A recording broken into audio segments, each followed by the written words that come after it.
예, 여러분 안녕하세요. 어재강입니다. 오늘부터는 지식 한모금이라는 새로운 코너로 인사를 드리겠습니다. 그렇다고 해서 기존에 진행됐었던 정치 논평, 정치 토크, 기후위기 복지 이런 이야기들을 하지 않는 게 아닙니다. 계속해서 그 나름대로 풀어 나갈 것이고 새로운 코너, 추가되는 코너라고 생각하시면 되겠습니다. 그래서 여러분들과 함께 다양한 우리 사회의 법률, 경제, 문화 이런 것들 풀어 나가면서 또 함께 공유도 해보고 좋은 의견도 들어보고 그런 시간으로 생각을 하시면 될 것 같습니다. 오늘 첫 번째 시간은요, 물권행위 그 무인성 어디까지 인정이 될 것인가. 여러분, 물권행위가 그 원인이 되는 채권행위와 분리가 돼서 진행됐을 경우에는 어떻게 되는 겁니까? 만약에 그 원인이 되는 채권행위에 심각한 어떤 무효 취소 사유가 발생을 했거나 혹은 아예 존재하지 않는, 존재할 수 없는, 성립할 수 없는 채권행위라면, 그럼 그 결과인 물권행위는 어떻게 되는 겁니까? 물권행위를 채권행위에 영향을 받게 할 것인지 말 것인지, 이게 또 문제가 될 수 있지 않겠습니까? 여러분들 아시다시피 영향을 받지 않는다는 것은 무인성이고 영향을 받는다는 것은 유인성입니다. 통설과 판례는 어떤 입장을 취하죠?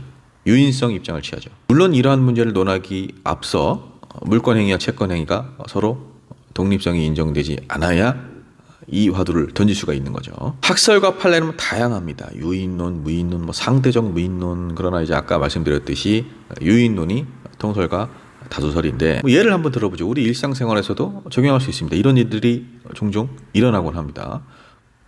아들이 있어요. 예를 들어서 아들이 미성년자예요.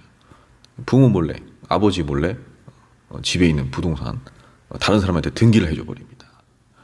근데 아버지가 이걸 알았어요. 본인 아들이 이제 이렇게 다른 사람에게 부동산 등기를 해줬다는 것을. 근데 미성년자죠. 집은 난리가 났겠죠. 뒤집어졌겠죠. 그래서 그 아버지가 아들이 등기를 해준 그 또 다른 제3자에게 이거 무효다, 나는 몰랐다, 계약 무효다, 부동산 반환해라. 그러면 어떻게 되는 겁니까? 그 반환을 청구를 했을 때 부동산 등기를 받은 사람 입장에서도 물론 어이가 없겠지만, 거기서 이제 또 부동산을 등기받은 사람이 상대방이 미성년자인지 아닌지 알았는지 몰랐는지에 따라서 또 다른 문제가 발생할 수 있는데, 그것은 이제 변론으로 하고, 여기서 만약에 무인성을 인정해버리면, 그러니까 채권 행위가 무효 취소 사유가 있다고 하더라도 그 이후에 발생되는 물권 행위에 영향을 미칠 수가 없어요. 그러면 어떻게 됩니까? 그 아버지는 부동산 돌려받지 못하죠. 왜냐? 채권 행위에 무효 취소 사유가 있다고 하더라도 물권 행위는 영향을 받지 않기 때문에 등기 자체가 유효가 돼버리는 거예요. 결국엔 그 아버지라는 사람은 본인도 모르게 아들이 등기를 해줘 버려가지고 지금 아주 집이 난장판이 났는데 부동산을 다시 반환을 못 받는 이런 사태가 벌어집니다. 그래서 이런 선량한 피해자가 발생하지 않도록 하기 위해서, 그런 사람들의 이익을 보호해주기 위해서 유인론을 택하고 있다. 법이라는 것이 여러분 반드시 목적이 있습니다. 이는 결국에 채권행위의 계약의 취소, 정당성, 그리고 계약이 취소됐을 경우에 어떤 소유권의 행방, 이런 것들을 정확하게 구분을 해야 되기 때문에 타당한 논리라고 생각할 수밖에 없죠. 때문에 법적 안정성, 그리고 우리 사회에서 일어날 수 있는 다양한 현실들을 고려했을 때는 유인성이 타당하다 라고 생각해 볼 수가 있는데, 여러분들 생각은 어떠십니까? 이런 일들이 종종 벌어져요. 특히나 부동산 계약할 때 채권행위와 물권행위 분리를 하는 것이 옳습니까? 그리고 만약 원인이 되는 채권행위에 무효 하자 사유가 발생했을 경우에 물권행위는 어떻게 해야 됩니까?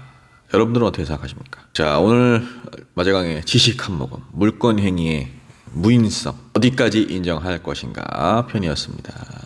다음번에도 또 재밌는 법률 이야기, 경제 이야기 여러분들께 전해드리겠습니다. 감사합니다.